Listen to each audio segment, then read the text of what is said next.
Okay, welcome to this explainer. Let's just jump right in because today we're unpacking how the physical tools we use to eat might actually be the hidden architects of our dietary habits. We spend so much time obsessing over what we eat and when we eat, but the source data we're looking at today suggests we might be completely overlooking how we eat, specifically the actual vessels we use to hold our food. It's a wildly fascinating question, isn't it? Could the literal secret to managing your portions simply come down to the size and shape of your bowl? We're going to explore this by starting intimately small, zooming in on a single, everyday object that acts as a profound cultural cornerstone for portion control. So let's get into section one, anatomy of the Chawan. Now, this is the Chawan, the traditional Japanese rice bowl. And what's super interesting here is that it isn't just some random piece of ceramic.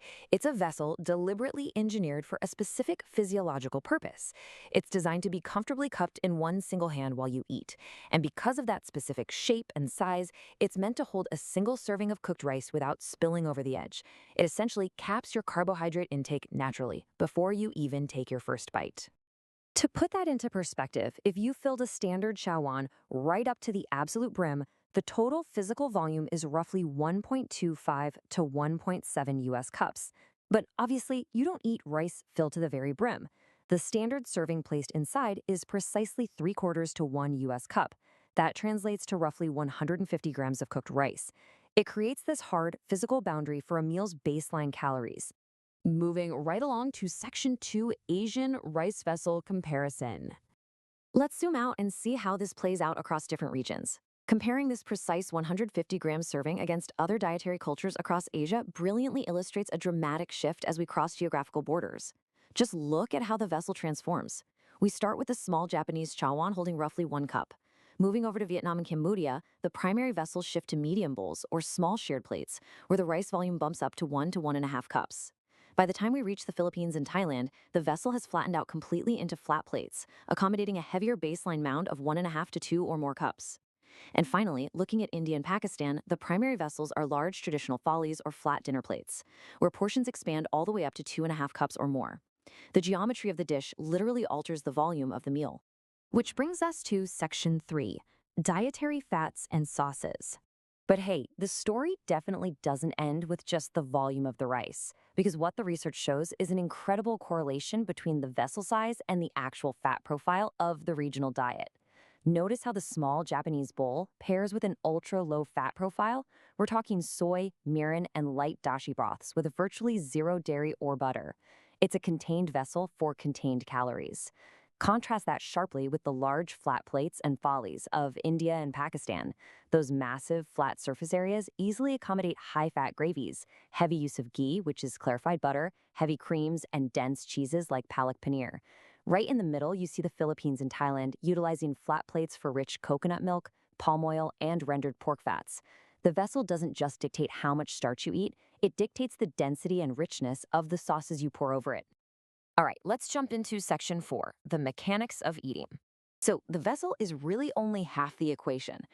We have to think about the physical mechanics happening at the table, because the specific tools used to extract food fundamentally alter your physiological experience of the meal. There is a massive mechanical difference between the low volume of food extracted per bite when you're delicately pinching morsels out of a small bowl with chopsticks versus the higher volume extracted when using a knife and fork. The data specifically contrasts that chopstick method against the heavy action of literally shoveling mounds of food from those larger flat plate surfaces. It creates this really simple but powerful causal chain. When you eat with chopsticks from a small bowl, you're forced to take in less volume per bite. And because the bites are smaller, it simply takes you longer to consume the exact same total volume of food. This slower pacing is absolutely crucial because it buys time for your stomach's satiety signals to accurately reach your brain. Your stomach literally have the time to catch up to your sense of fullness before you ever have the chance to overeat. Now for section 5, pacing, satiety, and culture. This physical pacing we're talking about, it isn't just a biological accident. It ties directly into broader societal norms regarding eating and body weight in Japan. This slower pace perfectly facilitates the famous Japanese concept of Hara Hachi Bu. That's the cultural dietary practice of stopping your meal when you feel exactly 80% full. Now, when you're eating from a chawan that naturally limits your physical volume to around 150 grams of rice and you're eating slowly with chopsticks, stopping at 80% fullness becomes almost effortless. The tools are doing the heavy lifting of portion control for you. Plus, we have to talk about the Japanese Triad eating method. Instead of loading up one giant plate with a mountain of food, they surround that single small bowl of rice with multiple tiny, distinct dishes.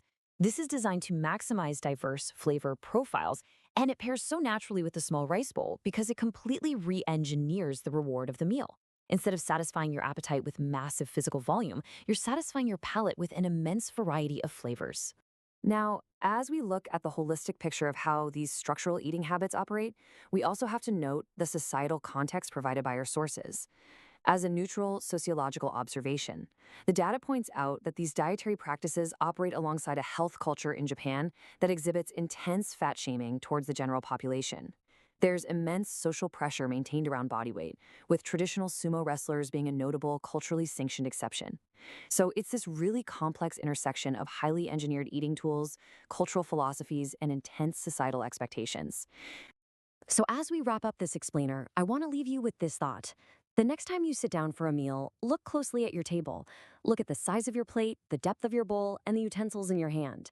And ask yourself, is your appetite really in control, or is your plate making your decisions for you?